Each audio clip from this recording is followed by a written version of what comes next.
नमस्कार। प्रस्तुत है मुंशी प्रेमचंद जी के द्वारा लिखी हुई एक कहानी माता का हृदय। माधवी की आंखों में सारा संसार अंधेरा हो रहा था। कोई अपना मददगार दिखाई नहीं देता था। कहीं आशा की एक झलक न थी। उस निर्धन घर में वह अकेली पड़ी रोती थी और कोई आंसू पोंछने वाला न था। उसके पति को मरे हुए 22 वर्ष हो गए थे। घर में कोई संपत्ति न थी। उसने न जाने कितनी तकलीफों से अपने बच्चे को पाल पोस कर बड़ा किया था। वही जवान बेटा आज उसकी गोद से छिन गया था। और छीनने वाले कौन थे? अगर मृत्यु ने छीना होता तो सब्र कर लेती। मौत से किसी को द्वेष नहीं होता। मगर स्वार्थियों के हाथों यह अत्याचार असहाय हो रहा था। इस घोर संताप की दशा में उसका जी रह रहकर इतना विकल हो जाता कि इसी समय चलूं और उस अत्याचारी से इसका बदला लूं जिसने उस पर यह निष्ठुर आघात किया है। मारूं या मर जाऊं, दोनों ही में संतोष हो जाएगा। कितना सुंदर, कितना होनहार बालक था। यही उसके पति की निशानी, उसके जीवन का आधार, उसकी उम्र भर की कमाई थी। वही लड़का इस वक्त जेल में पड़ा न जाने क्या क्या तकलीफें झेल रहा हो। और उसका अपराध क्या था? कुछ नहीं। सारा मोहल्ला उस पर जान देता था। विद्यालय के अध्यापक उस पर जान देते थे। अपने बेगाने सभी तो उसे प्यार करते थे। कभी उसकी कोई शिकायत सुनने में नहीं आई। ऐसे बालक की माता होने पर अन्य माताएं उसे बधाई देती थीं। कैसा सज्जन, कैसा उदार, कैसा परमार्थी। खुद भूखों सो रहे, मगर क्या मजाल कि द्वार पर आने वाले अतिथि को रूखा जवाब दे। ऐसा बालक क्या इस योग्य था कि जेल में जाता? उसका अपराध यही था कि वह कभी कभी सुनने वालों को अपने दुखी भाइयों का दुखड़ा सुना दिया करता था। अत्याचार से पीड़ित प्राणियों की मदद के लिए हमेशा तैयार रहता था। क्या यही उसका अपराध था? दूसरों की सेवा करना भी अपराध है। किसी अतिथि को आश्रय देना भी अपराध है। इस युवक का नाम आत्मानंद था। दुर्भाग्यवश उसमें वे सभी सद्गुण थे जो जेल के द्वार खोल देते हैं। वह निर्भीक था, स्पष्टवादी था, साहसी था, स्वदेश प्रेमी था, निस्वार्थ था, कर्तव्य परायण था। जेल जाने के लिए इन्हीं गुणों की जरूरत है। स्वाधीन प्राणियों के लिए वे गुण स्वर्ग का द्वार खोल देते हैं, पराधीनों के लिए नरक का। आत्मानंद के सेवा कार्य ने, उसकी वक्तृताओं ने और उसके राजनीतिक लेखों ने उसे सरकारी कर्मचारियों की नज़रों में चढ़ा दिया था। सारा पुलिस विभाग नीचे से लेकर ऊपर तक उससे सतर्क रहता। सबकी निगाहें उस पर लगी रहती। आखिर जिले के एक भयंकर डाके ने उन्हें इच्छित अवसर प्रदान कर दिया। आत्मानंद के घर की तलाशी हुई। कुछ पत्र और कुछ लेख मिले जिन्हें पुलिस ने डाके का बीजक सिद्ध कर दिया। लगभग 20 युवकों की एक टोली फांस ली गई। आत्मानंद इसका मुखिया ठहराया गया।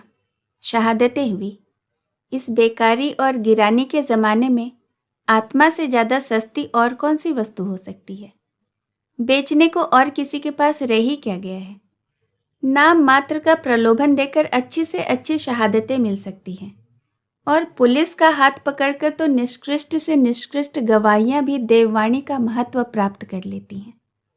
शहादतें मिल गईं। महीने भर तक मुकदमा चला। मुकदमा क्या चला, एक स्वांग चलता रहा और सारे अभियुक्तों को सजाएं दे दी गई। आत्मानंद को सबसे कठोर दंड मिला, 8 वर्ष का कठिन कारावास। माधवी रोज कचहरी जाती, एक कोने में बैठी सारी कार्रवाई देखा करती। मानवीय चरित्र कितना दुर्बल, कितना निर्दय, कितना नीच है, इसका उसे तब तक अनुमान भी न हुआ था। जब आत्मानंद को सजा सुना दी गई और वह माता को प्रणाम करके सिपाहियों के साथ चला, तो माधवी मूर्छित होकर जमीन पर गिर पड़ी। 2-4 दयालु सज्जनों ने उसे तांगे पर बिठाकर घर तक पहुंचाया।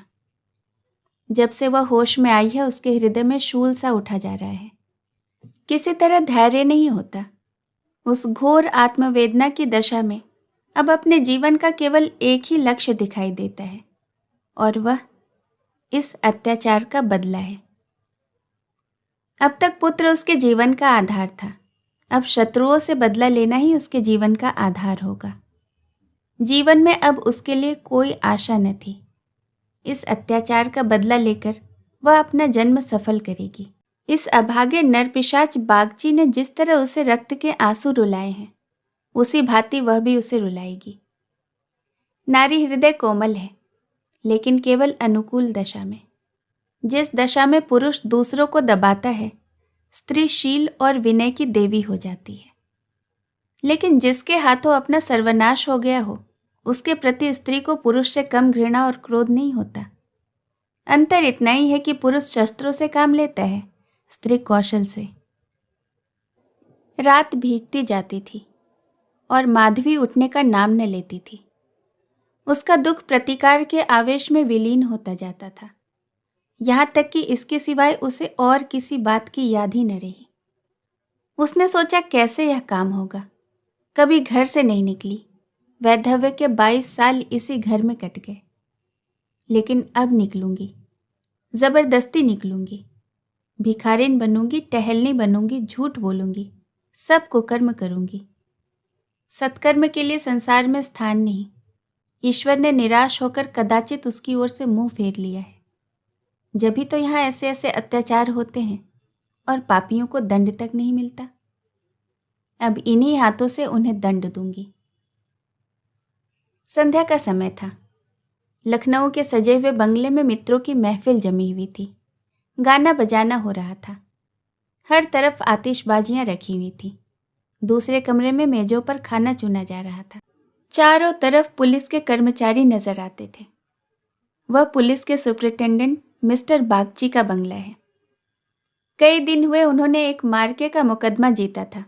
अफसरों ने खुश होकर उनकी तरक्की कर दी थी और उसी खुशी में यह उत्सव मनाया जा रहा था। यहाँ आए दिन ऐसे उत्सव होते रहते थे। मुफ्त के गवैये मिल जाते थे, मुफ्त की आतिशबाजी, फल, मेवे और मिठाइयाँ आधे दामों पर बाजार से आ जाती थी और चट से दावत हो जाती थी।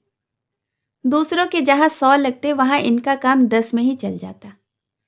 दौड़ धूप करने को सिपाहियों की फौज तो थी ही। और यह मार्के का मुकदमा क्या था? वह जिसमें निरपराध युवकों को बनावटी शहादत से जेल में ठूंस दिया गया था। गाना समाप्त होने पर लोग भोजन करने बैठे। बेगार के मजदूर और पल्लेदार जो बाजार से दावत और सजावट के सामान लाए थे, रोते या दिल में गालियां देते चले गए। पर एक बुढ़िया अभी तक द्वार पर बैठी हुई थी। अन्य मजदूरों की तरह वह भुनभुनाकर काम नहीं करती थी।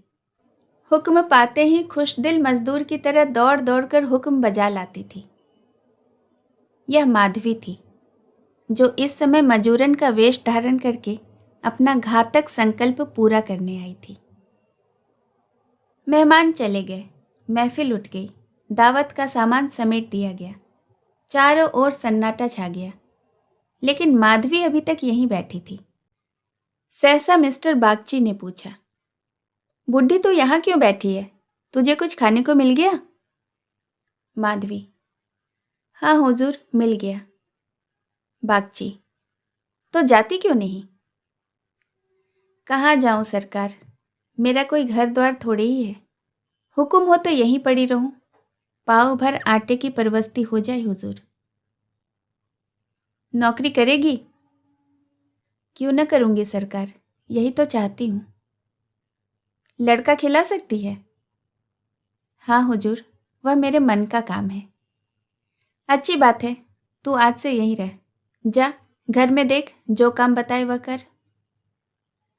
1 महीना गुजर गया। माधवी इतने तन मन से काम करती है कि सारा घर उससे खुश है।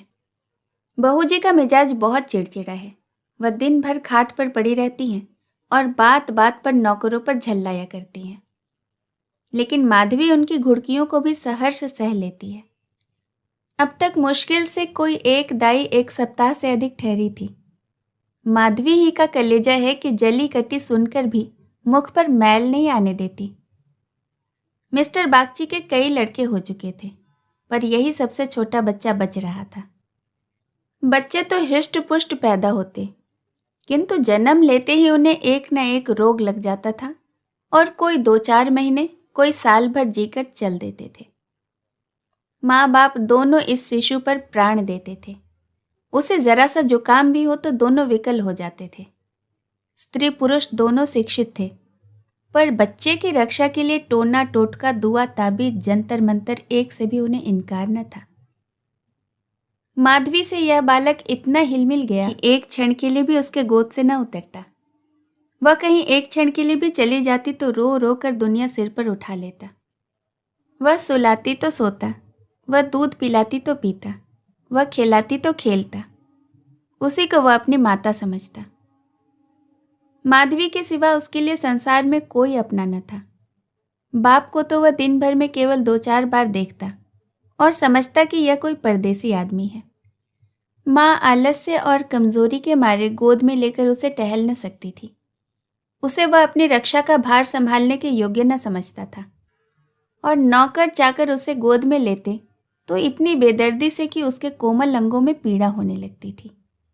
कोई उसे ऊपर उछाल देता था, यहाँ तक कि अबोध शिशु का कलेजा मुंह को आ जाता था। उन सबों से वह डरता था। केवल माधवी ही थी जो उसके स्वभाव को समझती थी। वह जानती थी कि कब क्या करने से बालक प्रसन्न होगा, इसीलिए बालक को भी उससे प्रेम था। माधवी ने समझा था कि यहाँ कंचन बरसता होगा, लेकिन उसे देखकर इतना विस्मय हुआ कि बड़ी मुश्किलों से भी महीने का खर्च पूरा पड़ता है। नौकरों से एक एक पैसे का हिसाब लिया जाता था और बहुधा आवश्यक वस्तुएं भी टाल दी जाती थी। एक दिन माधवी ने कहा, बच्चे के लिए कोई तेज गाड़ी क्यों नहीं मंगवा देती? गोद में उसकी बाढ़ मारी जाती है। मिसेस बागची ने कुंठित होकर कहा, कहाँ से मंगवा दूं? कम से कम 50-60 रुपये तो लगेंगे। इतने रुपये कहाँ हैं? माधवी, मालकिन आप भी ऐसा कहती हैं? मिसेस बागची, झूठ नहीं कहती। बाबूजी की पहली स्त्री से 5 लड़कियां हैं। इस समय सब इलाहाबाद के स्कूल में पढ़ रही हैं। बड़ी की उम्र तो 15-16 से कम न होगी। आधा वेतन तो उधर ही चला जाता है। फिर उनकी शादी की भी तो फिक्र है। 5 के विवाह में कम से कम 25,000 तो ज़रूर लगेंगे। इतने रुपए कहाँ से आएंगे? मैं चिंता के मारे मरी जाती हूँ। मुझे कोई दूसरी बीमारी नहीं है, केवल यही चिंता का रोग है। माधवी, घूस भी तो मिलती है। मिसेस बागची, बुढ़िया, ऐसी कमाई में बरकत नहीं होती। यही क्यों? सच पूछो तो इसी घूस ने हमारी यह दुर्गति कर रखी है। क्या जाने औरों को कैसे हजम होती है। यहाँ तो जब ऐसे रुपए आते हैं तो कोई न कोई नुकसान अवश्य हो जाता है। एक आता है और 2 लेकर जाता है। बार बार मना करती हूँ कि हराम की कौड़ी घर में न लाया करो, लेकिन मेरी सुनता कौन है। बात यह थी कि माधवी को बालक से स्नेह होता जा रहा था। उसके अमंगल की कल्पना भी वह न कर सकती थी। अब वह उसी की नींद सोती और उसी की नींद जागती। अपने सर्वनाश की बात याद करके एक क्षण के लिए उसे बागची पर क्रोध तो हो आता था और फिर घाव भी हरा हो जाता था, पर मन पर कुत्सित भावों का आधिपत्य न था। घाव भर रहा था, केवल ठेस लगने से दर्द हो जाता था। उसमें स्वयं टीस या जलन न थी। इस परिवार पर अब उसे दया आती थी। सोचती बेचारे यह छीन झपट न करे तो कैसे गुजर हो। लड़कियों का विवाह कहाँ से करे? स्त्री को जब देखो बीमार ही रहती है। उन पर बाबूजी को 1 बोतल शराब भी रोज चाहिए। ये लोग तो स्वयं अभागे हैं, जिसके घर में 5-5 कुंवारी कन्याएं हों। बालक हो कर मर जाते हों। घरनी सदा बीमार रहती हो। स्वामी शराब का लती हो। उस पर तो यूं ही ईश्वर का कोप है। इनसे तो मैं अभागिनी ही अच्छी। दुर्बल बालकों के लिए बरसात बुरी बला है। कभी खांसी है, कभी ज्वर, कभी दस्त। जब हवा में ही शीत भरी हो तो कोई कहाँ तक बचाए। माधवी एक दिन अपने घर चली गई थी। बच्चा रोने लगा तो माँ ने एक नौकर को दे दिया कि इसे बाहर से बहला ला। नौकर ने बाहर ले जाकर हरी हरी घास पर बिठा दिया। पानी बरसकर निकल गया। भूमि गीली हो रही थी। कहीं कहीं पानी भी जमा हो गया था। बालक को पानी में चपके लगाने से ज़्यादा प्यारा और कौन सा खेल हो सकता है। खूब प्रेम से उमग उमग कर पानी में लौटने लगा। नौकर बैठा और आदमियों के साथ गपशप करता रहा। इस तरह घंटों गुजर गए। बच्चे ने खूब सर्दी खाई। घर आया तो उसकी नाक बह रही थी। रात को माधवी ने आकर देखा तो बच्चा खांस रहा था। आधी रात के करीब उसके गले से खुरखुर की आवाज़ निकलने लगी। माधवी का कलेजा सन्न हो गया। स्वामिनी को जगाकर बोली, देखो तो बच्चे को क्या हो गया है, क्या सर्दी वर्दी तो नहीं लग गई? हाँ, सर्दी ही तो मालूम होती है। स्वामिनी हकबकाकर उठ बैठी और बालक की खुरखुराहट सुनी तो पाँव के तले से जमीन निकल गई। यह भयंकर आवाज़ उसने कई बार सुनी थी और उसे खूब पहचानती थी। व्यग्र होकर बोली, जरा आग जलाओ, थोड़ा सा चोकर लाकर एक पोटली बनाओ, सेकने से लाभ होता है। इन नौकरों से तंग आ गई हूँ। आज कहार जरा देर के लिए बाहर ले गया था, उसी ने सर्दी में छोड़ दिया होगा। सारी रात दोनों बालक को सेकती रही। किसी तरह सवेरा हुआ। मिस्टर बागची को खबर मिली तो सीधे डॉक्टर के यहाँ दौड़े। खैरियत इतनी थी कि जल्द ही एहतियात की गई। 3 दिन में बच्चा अच्छा हो गया, लेकिन इतना दुर्बल हो गया कि उसे देखकर डर लगता था। सच पूछो तो माधवी की तपस्या ने बालक को बचाया। माता सोती, पिता सो जाता, किंतु माधवी की आंखों में नींद न थी। खाना पीना तक भूल गई, देवताओं की मनौतियाँ करती, बच्चे की बलाएं लेती, बिल्कुल पागल हो गई थी।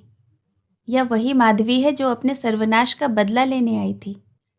अपकार की जगह उपकार कर रही थी। विष पिलाने आई थी, सुधा पिला रही थी।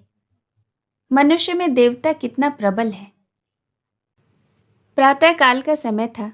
मिस्टर बागची शिशु के झूले के पास बैठे हुए थे। स्त्री के सिर में पीड़ा हो रही थी, वहीं चारपाई पर लेटी हुई थी और माधवी समीप बैठी बच्चे के लिए दूध गर्म कर रही थी। सहसा बागची ने कहा, बूढ़ा, जब तक हम जिएंगे तुम्हारा यश गाएंगे। तुमने बच्चे को जिला लिया। स्त्री, यह देवी बनकर हमारा कष्ट निवारण के लिए ही तो आई है। यह न होती तो न जाने क्या होता। बूढ़ा, तुमसे मेरी एक विनती है। यूं तो मरना जीना प्रारब्ध के हाथ है, लेकिन अपना अपना पौरा भी एक बड़ी चीज़ है। मैं अभागिनी हूँ। अब कि तुम्हारे पुण्य प्रताप से बच्चा संभल गया। मुझे डर लग रहा है कि ईश्वर इसे हमारे हाथ से छीन न ले।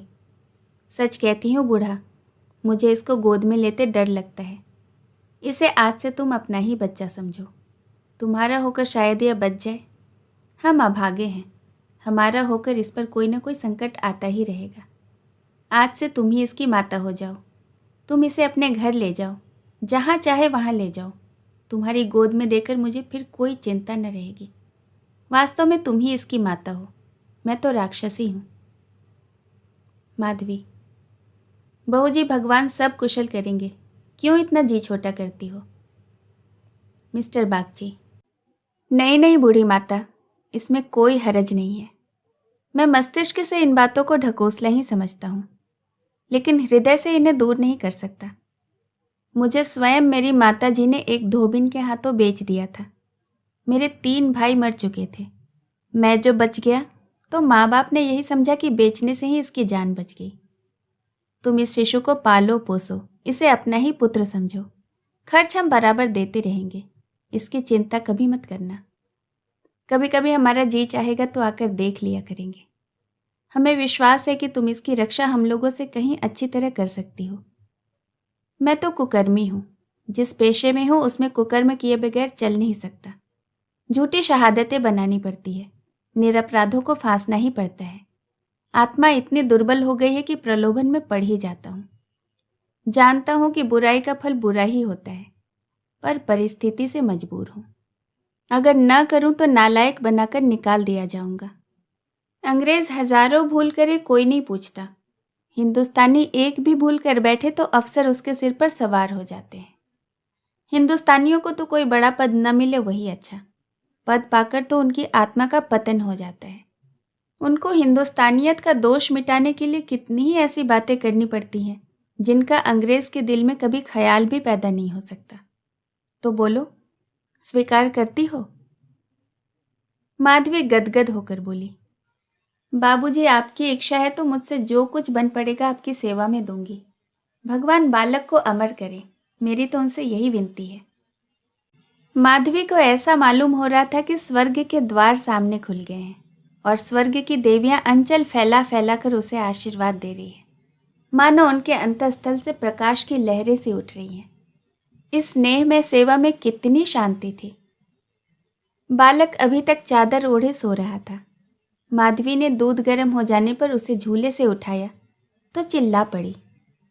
बालक की देह ठंडी हो गई थी और मुंह पर पीलापन आ गया था, जिसे देखकर कलेजा हिल जाता था, कंठ से आह निकल जाती थी और आंखों से आंसू बहने लगते थे।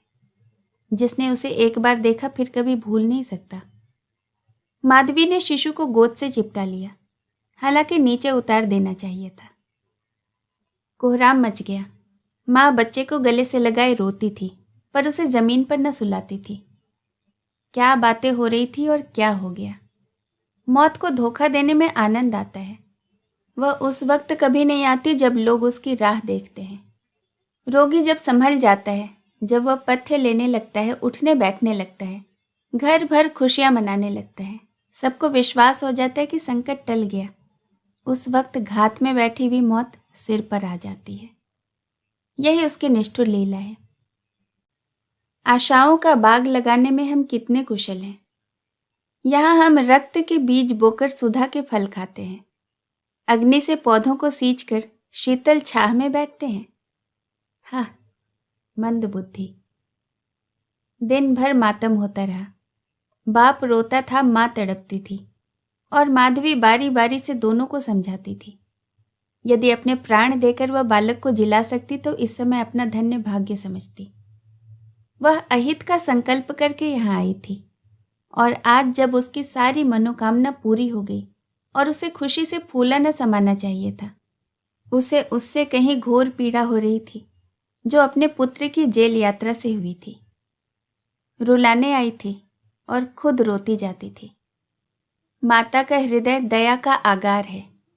इसे जलाओ तो उसमें दया की ही सुगंध निकलती है, पीसो तो दया का ही रस निकलता है। वह देवी है।